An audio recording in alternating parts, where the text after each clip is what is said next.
Daily सालार Urdu digital की पेशकश मंजरनामा में आपका खैर मकदम है। बेंगलुरु में हाई ग्राउंड्स पुलिस के तफ्तीशी अफसर ने सोशल मीडिया प्लेटफॉर्म एक्स पर पोस्ट किए गए वीडियो के मामले में senior BJP leader JP Nadda और अमित मालविया को नोटिस जारी किया है। उन्हें तफ्तीश के लिए पेश होने के लिए 1 हफ्ते का वक्त दिया गया है।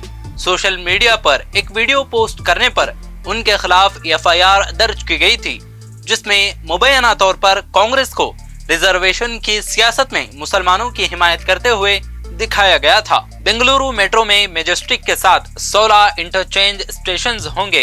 बीएमआरसीएल के ओहदेदारों का कहना है कि 16 इंटरचेंज मेट्रो स्टेशनों की मंसूबाबंदी का बुनियादी मकसद इस बात को यकीनी बनाना है कि मुसाफिर किसी भी मेट्रो लाइन पर आसानी से सफर कर सकें और इससे मुसाफिरों का रोजाना सफर के लिए मेट्रो पर इन्हिसार बढ़ सकता है। कांग्रेस के सदर मल्लिकार्जुन खड़गे का इंडिया इत्तेहाद के लीडरान को खत लिखा, हमारा वाहिद मकसद आइन और जुमहूरी सकाफत की हिफाजत है। इस खत में इलेक्शन कमीशन की जानिब से जारी वोटिंग के आदाद और धांधली पर सवालात उठाए गए हैं। खत में खड़गे ने अपोजिशन इत्तेहाद के कायदीन से अपील की कि वो इस तरह की धांधली के खिलाफ आवाज बुलंद करें। अपोजिशन पार्टियां वोटिंग फीसद और लोकसभा इंतखाबात के 2 मरहलों के डेटा को शेयर करने में ताखिर पर सवाल उठा रही है। आपको फैसला करना है कि मुल्क वोट जिहाद से चलेगा या राम राज्य से। पीएम मोदी का मुतनाज़ा बयान। मुल्क में जारी आम इंतखाबात के बीच पीएम मोदी अब पाकिस्तानी दहशतगर्द अजमल कसाब और वोट जिहाद का डर दिखाकर वोट मांगने लगे हैं। मध्य प्रदेश के खरगोन में एक रैली से खिताब करते हुए मोदी ने कांग्रेस पार्टी को निशाना बनाया और कहा कि उनके इरादे बहुत खतरनाक हैं और उनकी तरफ से वोट जिहाद का मुतालबा किया जा रहा है, और कहा कि हिंदुस्तान तारीख के एक नाजुक मोड़ पर है।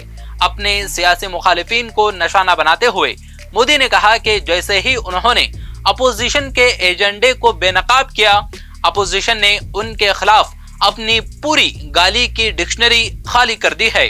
बीजेपी दुश्मन है तो कांग्रेस बड़ी दुश्मन है। मौलाना बदरुद्दीन अजमल का बड़ा बयान।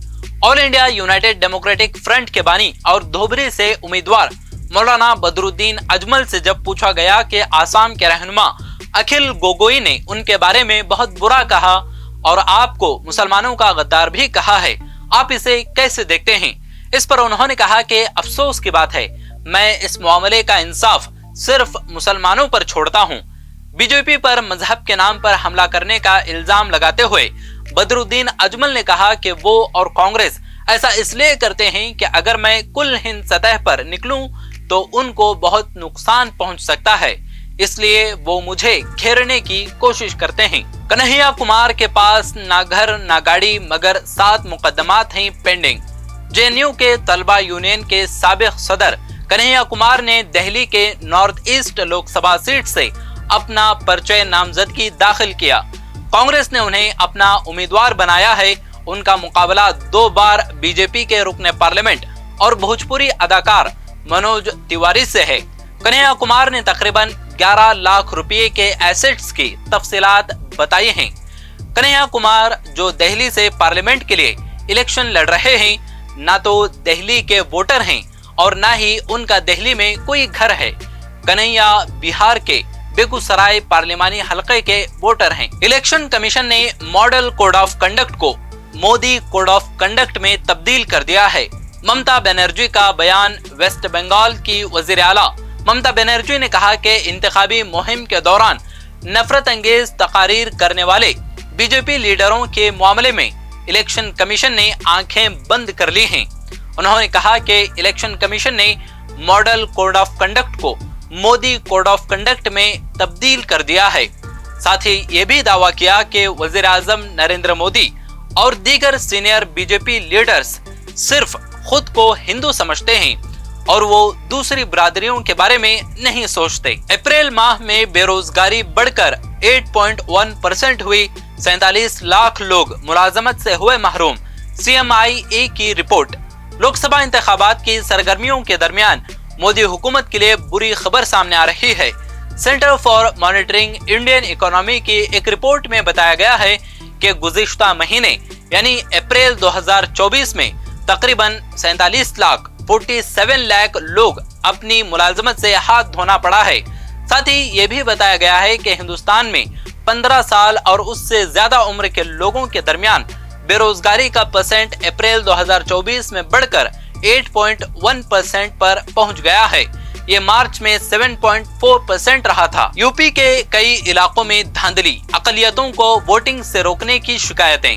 लोकसभा इंतखाबात के तीसरे मरहले के तहत यूपी के 10 सीटों पर वोट डाले गए, लेकिन इस दौरान यहाँ तकरीबन हर सीट पर धांधली और अक़लियतों को वोटिंग से रोकने की शिकायतें सामने आई हैं, जिसके बाद समाजवादी पार्टी ने हरकत में आते हुए इलेक्शन कमीशन में बाकायदा शिकायत दर्ज करवाई है और फौरी कार्रवाई का मुतालबा भी किया।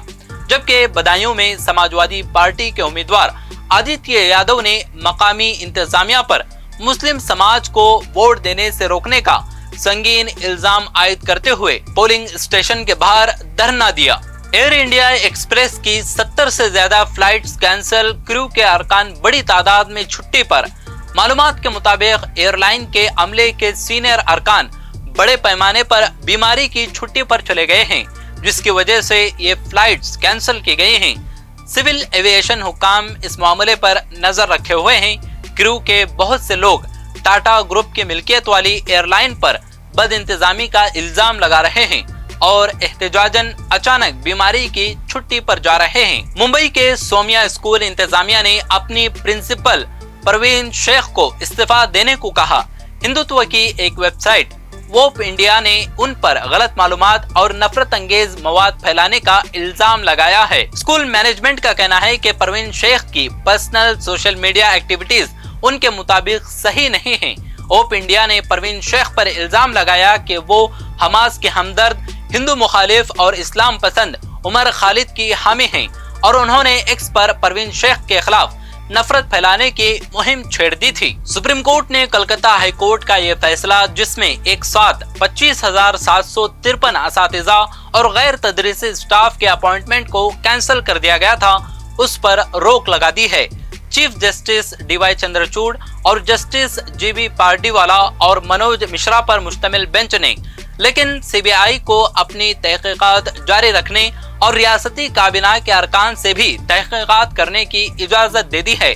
सुप्रीम कोर्ट ने सीबीआई से कहा कि वो तहकीकात के दौरान किसी मुश्तबह शख्स को गिरफ्तार करने जैसी फौरी कार्रवाई न करे। एस्ट्राजेनेका ने पूरी दुनिया से अपनी कोविड वैक्सीन वापस ले ली। कंपनी का कहना है कि कमर्शियल रीजंस की वजह से ये वैक्सीन वापस ली जा रही है और अब ये न तो तैयार होगी और न ही मजीद इस्तेमाल की जाएगी।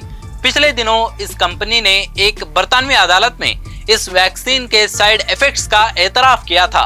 एस्ट्राजेनेका कंपनी ने कहा कि अब कई दीगर और नई वैक्सीन भी मार्केट में आ गई हैं और वो जरूरत से ज्यादा तादाद में दस्तयाब भी हैं, इसलिए वैक्स जेविरिया की तैयारी या सप्लाई की अब कोई जरूरत नहीं रही। नेपाल के करेंसी नोट के नए डिजाइन पर भारत शदीद नाराज। नेपाल ने 100 रुपये के एक नए करेंसी नोट का ऐलान किया, जिसके डिजाइन पर भारत शदीद नाराज है, क्योंकि इसमें इस खित्ते को दिखाया गया है जिस पर भारत अपना दावा करता है। और भारत ने काठमांडू के इस फैसले पर अपने इब्तदाई रद्दअमल में कहा कि नेपाल के ऐसे एक तरफा इक़दामात से जमीनी हकीकत तब्दील नहीं होगी। आप देख रहे थे मंजरनामा। कैसी लगी आपको ये पेशकश, कमेंट्स में जरूर बताएं। चैनल को सब्सक्राइब करें, वीडियो को लाइक करें और दूसरों के साथ शेयर करें।